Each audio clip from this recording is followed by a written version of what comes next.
Hey! Welcome to Woman Crush Every Day, where we talk about queer media, especially when it is black and especially when it is woman. I am Tang, aka Sean B. Scribe. I am Allison, aka Al Woo. And we are going to talk about Season 2, Episode 5 of the L Word Generation Q. Yes. So we're going to jump right into favorite moments. Oh my goodness.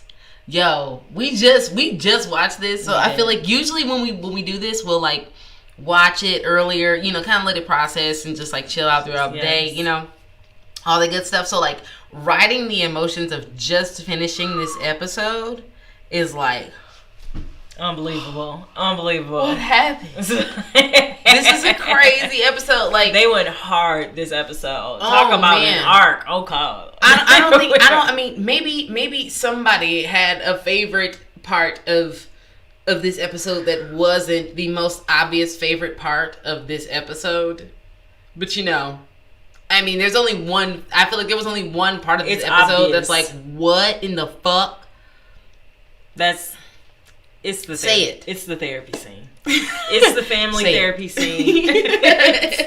And specifically when Angie told Bet, you don't get it. Yo. You don't walk through this world like I do. When people see you, they don't see you the way they see me. And the person who was in my life who actually saw the world the way I could see it is gone now. So yeah, I'm going to do everything I can to hold on to somebody who looks like me. Because it's different for you. It's different. Yo, I just feel like, for a little bit of context, if you're just now jumping into the L Word Generation Q Season 2, Episode 5, and you're like, wait, what's going on? Like, what? Yeah, we're jumping in. We're jumping in. We've skipped a whole lot of context, but like right now we are in this therapy session that Angie has arranged between Bet, Tina, Carrie, herself, and Micah as mediator, as though that doesn't pose any weird conflict of interest at all. We're just gonna ignore that. We're gonna ignore that, but that's what's happening. But this is where Angie introduces that her dad, her donor, that she doesn't know is sick, and Bet and Tina are obviously blindsided by this information because that puts the fire under them to have to bring her dad into their life, into their lives. So, and they've had this whole agreement, not until she turns 18, and protecting the identity of the donor and wanting the donor to stay the donor, and not a dad, and this whole thing. So now all of that is like fast forward. Yeah, like not only is she going to meet him, she's going to give him her kidney. Or she's considering. Yeah.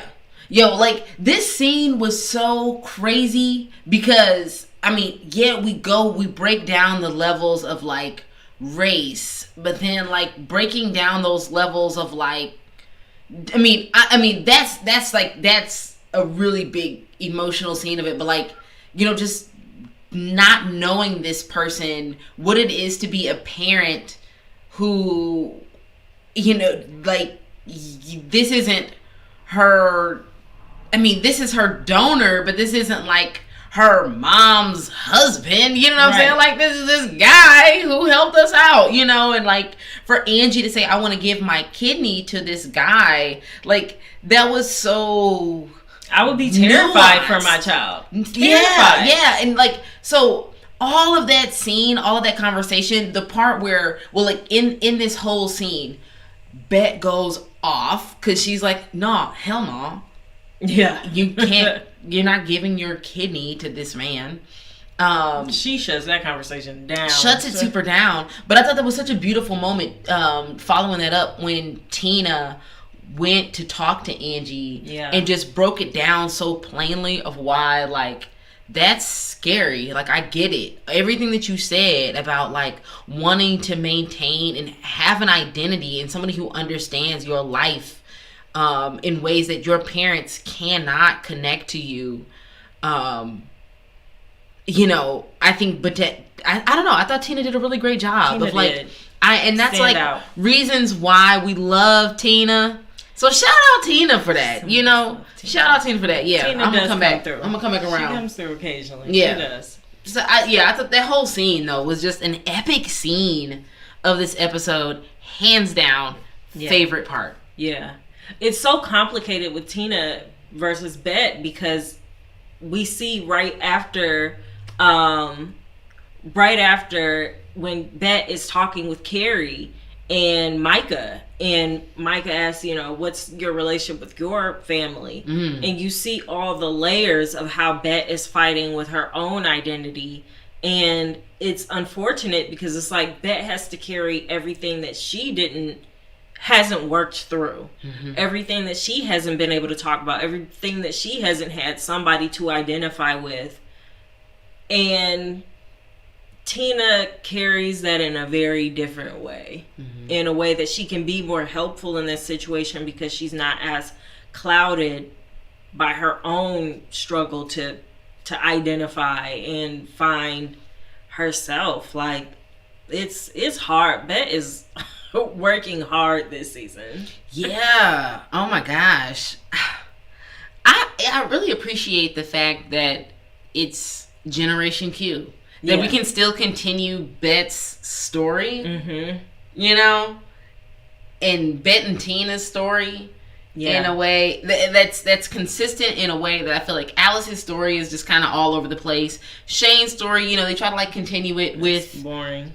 I don't actually. Yeah, so I feel like I watched the original L Word, but like, okay, so we get introduced to what's her name. Sherry Jaffe. Sherry Jaffe. Sherry Jaffe. I forgot about her.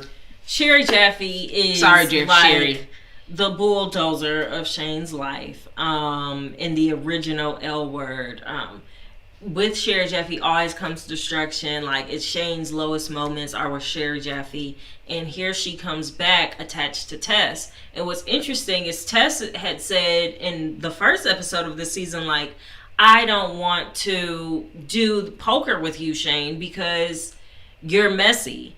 And Tess is bringing Shane's mess literally to the table. Hilarious. And then what does Shane do? Immediately invite Sherry Jaffe to come in and be on the poker, which we know Sherry Jaffe is messy with her money, messy with the way she gets down. And Tess sees it, and I'm like, that whole situation is just confusing to me. Like, the whole Tess, Shane, why is Sherry Jaffe here? Like, why are we doing this? Well, that's obviously the part you could let go.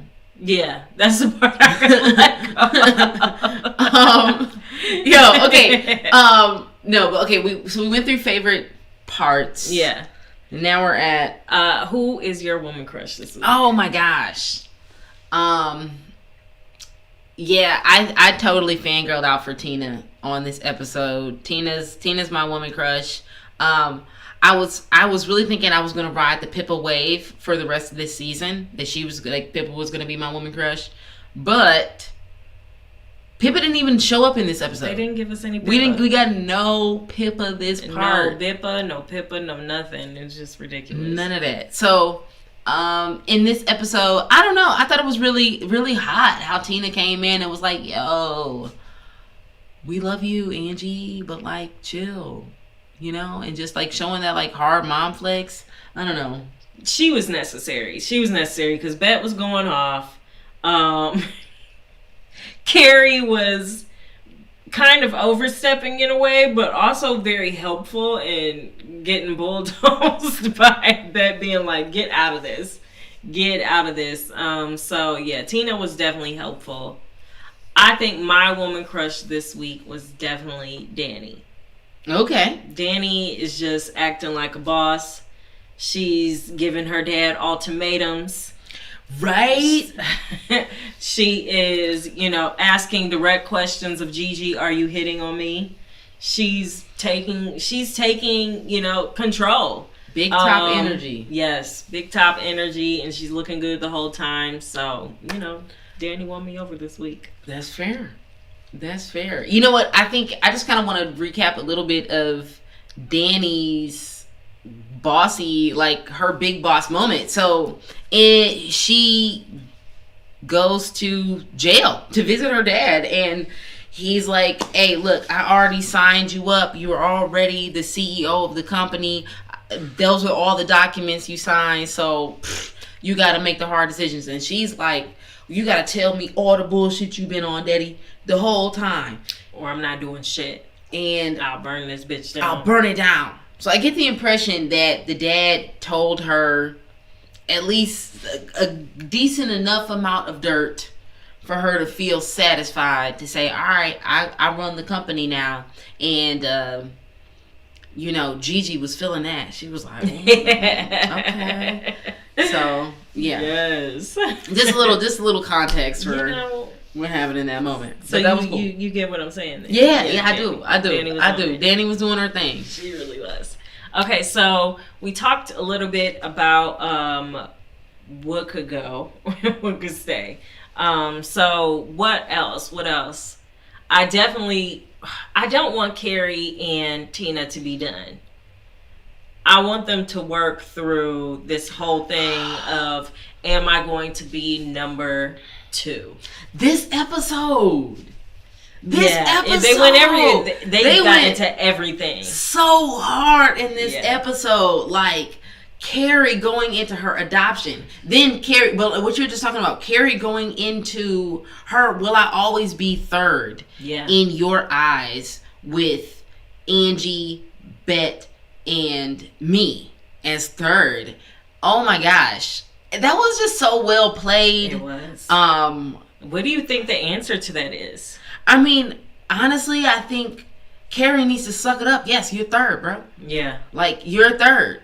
And these situations. Yeah, in this moment. And, for her to say, you're always number 1. Well, it's like, okay, I get that. But if you ain't got an ex-wife and a child, then what the fuck is you talking about? Like, and also, I feel like that's toxic. Because... Why don't you have any other people that are number 1 in your life? You don't have any family. You don't have any friends you're there for. You don't have any people that there are certain times you have to put them first. You don't have anybody? Nobody? Yeah, that is deep manipulation to say, you're number 1 all the time. Like, okay. Okay. You knew I had a daughter before you knew what me. You were getting into before, But thanks for highlighting that type of situation, because... that is a complicated thing, and I'm sure a very common thing in lesbian relationships, where it's like, okay, this is, not my kid, but my kid. Oh my gosh. Shout out to Black educated lesbians, because there's actually this whole thread around Mother's Day and Father's Day, just about masculine women, but all kinds of women who are in queer relationships, and they are parenting this child, and they don't ever get acknowledged for it. They're sometimes not introduced to the rest of the family, but they have this deep connection with this child. They're mentoring, coaching, putting them through school, doing all kinds of things. Yeah. Like, the kid is acknowledging them, but nobody's acknowledging the work that they're putting in, the relationship that they're building. And then when they break up, having no rights, to that child, like, it's so common, because when you are doing stuff around the legal system because it doesn't respect you, or because it's a lot of work, or it's money, or it's whatever, that's heartbreaking. Yeah. Thank you for bringing that up. Yeah, it's so tough to be caught up in the middle of that. But I think in this case, I think Carrie needs to dry it up or leave the situation. Actually, I don't want to like make her situations, pointless, or just say like yours are unimportant. But at the end of the day, it's like, to some degree, you have to understand, in this moment, we are talking about me, my child, and her mother. It just is what it is. Yeah. And I'm trying to make you be a part of this. Yeah. And Angie's trying to make you be part of this. Yeah. You know, Angie respects your opinion, but yes, your opinion is third in this case. It is. It just is. And that's a harsh reality, but I think it's necessary. I think it's necessary if she wants to be a part of Tina. Are they going to break up because of this? I mean, it feels like they're kind of not broken up, but they on the rocks right now. Like they one conversation away. How many more episodes can you pay for Rosie O'Donnell? They're like, look. We got up for 3 episodes. All right, we capped out on the budget. We gonna cut. That's how we Carrie. Cut her out. She cut herself out. She was too upset about the drama. Nah, man. All right, man. Okay. I'm just talking shit. I don't know. Maybe she might be on for the rest of the season. I like Carrie as a character. I like what she contributes, but Yeah. All right. Well, where do we feel like this fits in the queer canon? This episode, Lightweight, almost had me crying. Like, I boo-hooed. I don't cry, but like that, the way she broke down, the way Angie broke down how she felt about the whole thing, the way she read the fuck out of Bet in a way that the whole world needs to see Bet get read. Because if you don't understand the ways in which Bet isn't quote unquote black, and I don't want to say it like that, I think that sounds fucked up, but she said it, you don't present as black to a lot of people. They see you, they think you're Italian, they think you're this, they think you're all these other things. So yeah, you don't get it, that all layered with this same-sex relationship. I love what the L Word is doing right here. Oh my god, I love it. Big this fan. Happening on regular television. This is a show that is for everybody. What up, Jack T? In the comments. This is to have that conversation happen and to have the power dynamic be different of a child saying because typically it's the other way around. It would be a mother who is very identifiably black, who's maybe gotten with somebody, and so their child is biracial and maybe doesn't look as black. But to have the roles reversed and have Angie just really speak to her own experience, that was gorgeous. Yeah, that was gorgeous. And then the pain after she said, the one person who I could talk to about this was Kit, and she's gone. I felt that being alone at a white college. What are black people on campus doing? I need to go find somebody who is like me. That was real.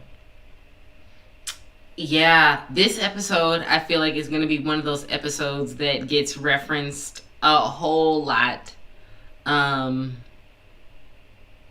Yeah. Because, I don't know, sometimes I appreciate the L Word, but sometimes, episodes can feel very, topical. You know what I mean? We're just having a good time. It's messy. It's drama. It's messy. It's drama. But to, do a really good when they go into those layers and they do a good job with them, just shout out. I just want to clap it up and say thank you for providing this very real ass situation in television that was performed well enough for me to absolutely connect with it. Absolutely. And shout out. Bet is such a hothead. She is. That's part of the reason to love Bet, is because she just has so much gusto. She's just gonna go for it. But she's ahead of herself so often. I mean, it's funny because I was dogging Maribel out for being mean. You know what I mean? But Bet, sometimes Bet, if you don't shut the fuck up. Bet. You need to calm down. You need to calm down. Yeah. Yeah. Oh my god! But she has that privilege. She has that space. Yeah. And she was using it to shut Angie down. And Angie was like, see, this is why I brought Micah in. Yeah. I'm going to need some mediation to start happening.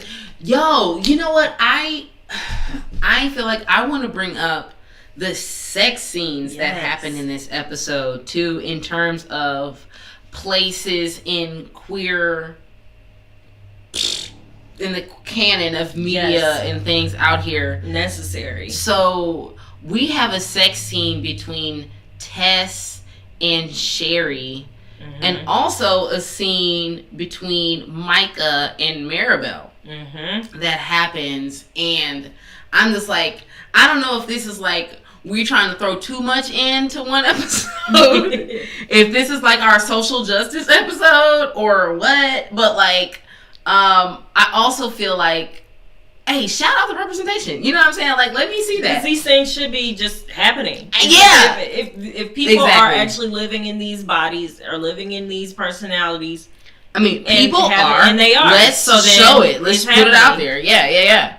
And so, in that way, I'm like, yeah, that's dope. You know what I thought was so funny, though, is like the music choice when Tess and Sherry started going for it. I'm like... This is a song, like whoever chose this song, it was very intentional to be like, okay, now this is where we go. I don't know. It was a funny song choice, and but I'm like, we're experiencing so many different like things going on in this scene, like especially for the women who are like older, you know what I'm saying? Like you get the older thing, and then we had like Tess as a trans actor, you know what I'm saying? Like all of these things going in here, like Micah's sex scene as a trans actor, you know what I'm saying? Yes. Like Maribel, you know, as a person who's in a wheelchair, like, and I'm like, when do we ever see this? When do we ever? And they made that really hot, you know what I'm saying? Like, I'm about to pull you out this motherfucker, lift you up, take you down. I mean, or upstairs. I'm sorry, not downstairs. You know what I mean? Like that was cool. Take you down upstairs. Take you down upstairs. Nice. And it was so tender because it made me think about when Jose and Micah first got together, and just how like there was this gentleness, this like lovingness, but also like this excitement, this like I'm gonna go for it. I can handle more than what you think I can, and yeah, that was beautiful. That was cute. I still think that Maribel is mean to Micah, but if Micah is into it, you know, let her tell you what to do. Yeah, Micah is definitely 100 shades of gray. He is. The way Micah, okay, Micah, let's go deeper. I'm with it. Either way, yo, this was, I don't know, I think this was like a very profound episode in this season. I'm really excited about what happens next. I just think they did a really good job of bringing all these stories together. And who else? So Finley had a hookup as well that Sophie walked in on. I feel like honestly, bring more of that. If I want to say more of something, bring more of Finley finding a life. Yes, please. Like, I love Finley getting her own Finley, life. Go ahead. I love it. Sophie ain't it. No. You see, Sophie's not serious. Do your thing, sis. Yeah. So shout out. I'm seeing what's going on over here. Right? I want to pull it. Okay. Oh, Pippa probably will help Bet deal with who she is. Ooh. Especially the way that Bet has like been stalking Pippa, needing her art, you know, chasing her art. I think Pippa is definitely gonna tell Bet more about herself.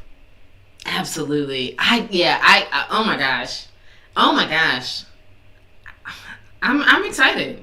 I'm excited for where this goes. Yeah. I like these layers. At first I was like, this is gonna be too much, this is gonna be too messy, but like this is like the perfect amount of mess to go through a season. Yeah, absolutely. Hey Jaribo, thanks for joining. Yeah. Yeah. Right. Okay. So in that moment when Sophie comes home with the sushi, I am thinking when I hear the moans, I'm like, oh, she's gonna be like, that's my sister upstairs. I know. I'm stuck on it being Maribel's moans, and then no, it's Finley's moans, and I'm like, oh, that just That was funny. Stings. I mean, not funny, but yeah. I mean, that's what Sophie gets, because the whole lie the last episode with Sophie in the bathroom, like, yeah, I'm working for hours. Yeah. Like, come on. And then that's heartbreaking. Doubling down on the friends. Doubling down like we're just friends. Oh, yeah. Yo, I can't let this episode go by without mentioning the fact that they killed those goddamn lobsters. Oh my God. They actually killed them. We can actually do less of that. Like, that doesn't belong in the way queer less canon. of that. The queers have always been friendly to the animals. We would never do something that like that. Was the straightest you either moment. Go eat the animal or treat it well. That was... I was pissed because when I saw it, I was like, "Whoa, the rubber bands are still on the claws. I thought you're gonna let it go." And then they had a whole conversation. Oh and God. Then when they showed the wide shot, and it's just like, "Ah, they're dead now." Or they're out there. That actually, I didn't like that. No, I wish they had found them to say, "Okay, oops, I'm sorry. Take the rubber bands off." I mean, they didn't find them. I'm glad they brought it back around to at least bring a consciousness to the fact that the rubber bands were on these lobsters' claws.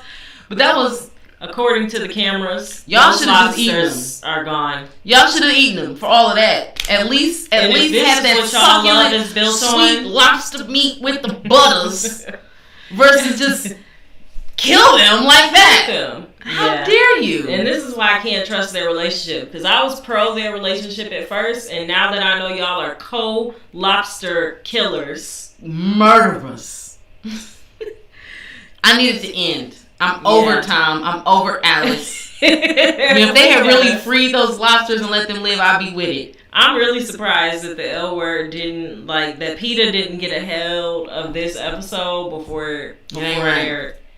It ain't right.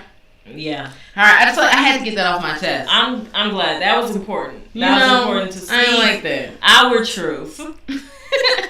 That we not for the way they treat these lobsters. Do the lobster better, man.